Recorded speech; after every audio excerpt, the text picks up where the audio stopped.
Shalom, shalom, bien-aimés dans le Seigneur, soyez les bienvenus dans notre ministère prophétique avec le prophète, écrivain, conférencier Eric Amoyen depuis Yaoundé, Cameroun. Que Dieu visite tous ceux qui sont déjà abonnés à ce ministère prophétique. Et toi qui n'es pas encore abonné, veuillez vous abonner massivement pour ne pas perdre les révélations, les prophéties attentives au son de la trompette qui sonnera à travers le serviteur de Dieu bien-aimé dans le Seigneur. Avant de commencer, mes frères et sœurs, nous allons magnifier notre Dieu. Père éternel des armées, notre roi, notre bouclier, notre tout-père. Nous te rendons grâce, Yahvé, pour ton nous de vie. Nous te rendons grâce, Yahvé, Père, parce que, Père, tu nous établis parmi les vivants ce matin. Nous te rendons grâce, Père, parce que tu n'as pas permis que Satan se réjouisse de nous. Nous te rendons grâce, Yahvé, parce que tu n'as pas permis que les démons familiers se réjouissent de nous, Père. Voilà pourquoi, Père, nous te livrons, nous te célébrons. Nous te magnifions, nous t'exaltons, Père, parce que, Père, tu es le premier Dieu et le dernier Dieu, le commencement de toutes choses et la fin de toutes choses, Père. Voilà pourquoi, Père, nous ne cesserons de courir vers toi, Père, parce qu'avec toi, Père, nous avons la sécurité et la paix, que le nom de l'adoration et la gloire te revienne, pour des siècles, des siècles. Amen. Bien-aimés dans le Seigneur, nous avons ainsi prié, le Dieu d'Abraham, d'Isaac et Jacob, que vous contemplez son visage, il faut passer par le baptême, en acceptant Jésus-Christ de Nazareth et en restant dans ses ordonnances lois, afin de contempler la face du Dieu vivant. Sans toutefois tarder, frères et sœurs, il y a une femme qui passe son temps à détruire les hommes de Dieu. Il y a une femme qui passe son temps à détruire les ministères. Il y a une femme qui passe son temps à mélanger les prophètes. Une femme qui passe son temps à détruire les pasteurs. Mais bien aimé dans le Seigneur, et je suis monté sur mon autel de prière avec son nom. Et sur mon autel de prière, comment moi je l'appelais? Je l'appelais plutôt Gingfak. Après j'ai redit Yvette Gingfak. Et comme Dieu connaît les pensées de ses serviteurs, Dieu a donné son nom tout entier. Dieu a dit Yvette Gingfak Flore. J'ai dit oui Seigneur, il s'agit d'elle. J'ai demandé à Dieu, est-ce que c'est toi Seigneur qui l'envoie saboter les hommes de Dieu? Est-ce que c'est toi qui l'envoie détruire les ministères? Est-ce que c'est toi qui l'envoie saboter les prophètes et les pasteurs? Et le Seigneur m'a donné deux visions concernant cette femme. Et la première vision était quoi? La première vision que le Seigneur m'a fait voir. Dieu m'a fait voir une cage des oiseaux.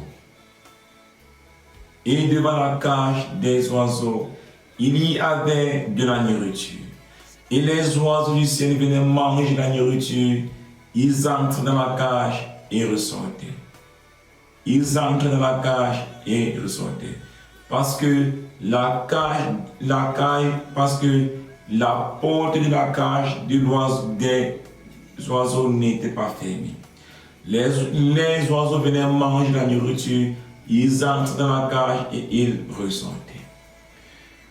Bien-aimés dans le Seigneur, et quand nous interprétons cela, ça veut dire que si tu rencontres quelqu'un qui ne connaît pas la parole de Dieu, si tu rencontres quelqu'un qui t'entend la parole de Dieu, si tu rencontres quelqu'un qui ne connaît pas la parole de Dieu, ne lui condamne pas, mais donne-lui à manger, donne-lui le pain.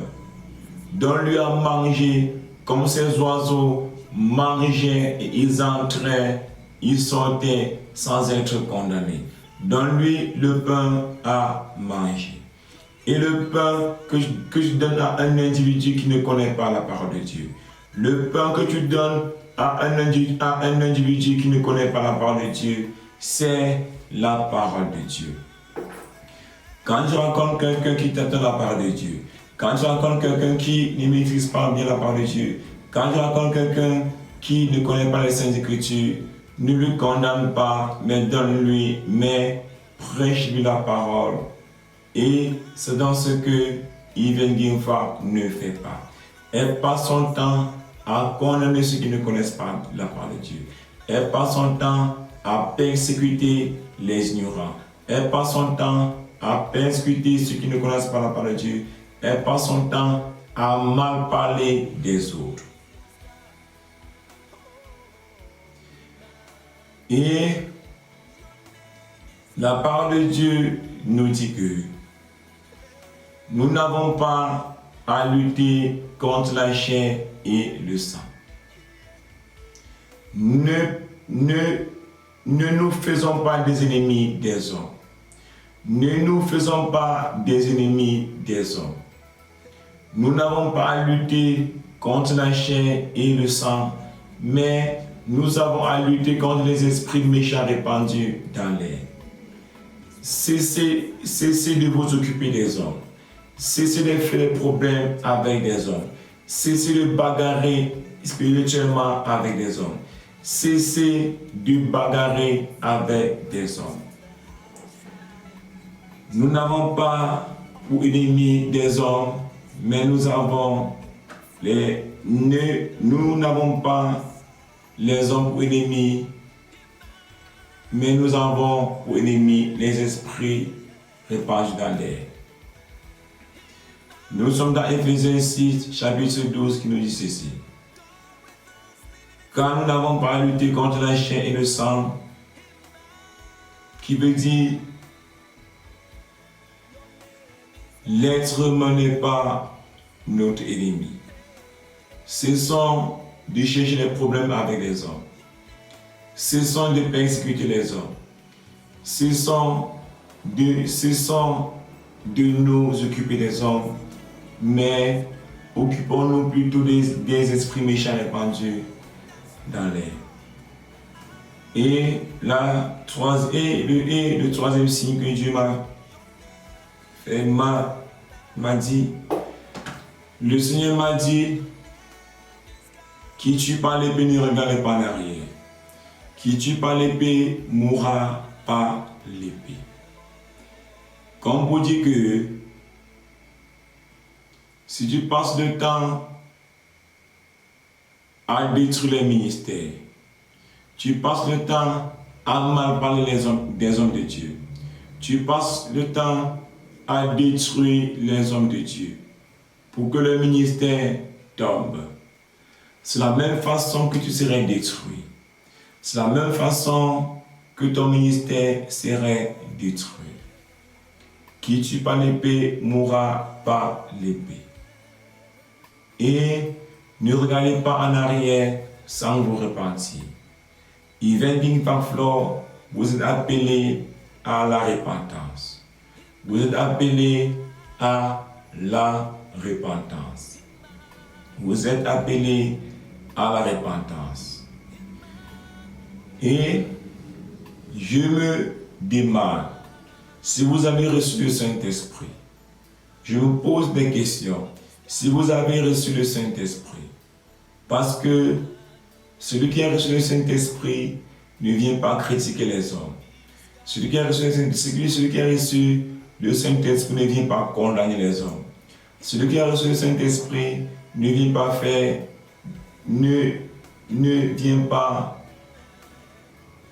que les hommes pleurent.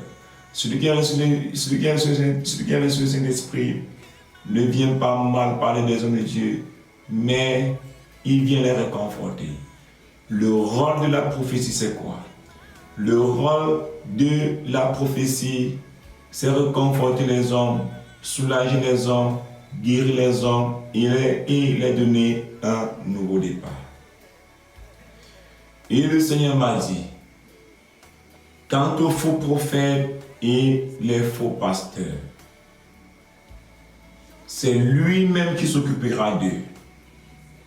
C'est lui-même qui s'occupera des faux pasteurs et des faux prophètes. Ce n'est pas à toi de t'occuper d'eux. Ce n'est pas à toi de mener bataille avec les faux prophètes et les faux pasteurs. Parce que Dieu a donné des signes pour les reconnaître. Dieu a donné des signes pour démasquer les faux prophètes et les faux pasteurs. Yvette, King Farflo, vous êtes appelés à la repentance. Il cherche à savoir si vous êtes enseigné par le Saint-Esprit. Oui, Père éternel des armées, j'ai transmis tes paroles à ta servante. J'ai transmis tes paroles à ta créature, je n'appelle pas servante. Elle est appelée à la repentance, à la confession, pour que tu lui visites de nouveau et tu l'enseignes. Père éternel des armées, au nom puissant de Jésus. Frères et sœurs, c'est de votre humble prophète, écrivain conférencier, Eric Camoin depuis Yaoundé, Cameroun.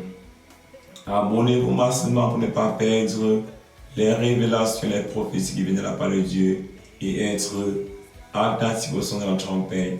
Ciao, baba, et rendez-vous pour la nouvelle relation qui vient très fort. Je ne sais comment ça vient, ça vient, je parle. Il est écrit, celui qui a le Fils a le Père, et le Fils ne parle pas sans que le Père ne donne l'autorisation. Ciao, baba.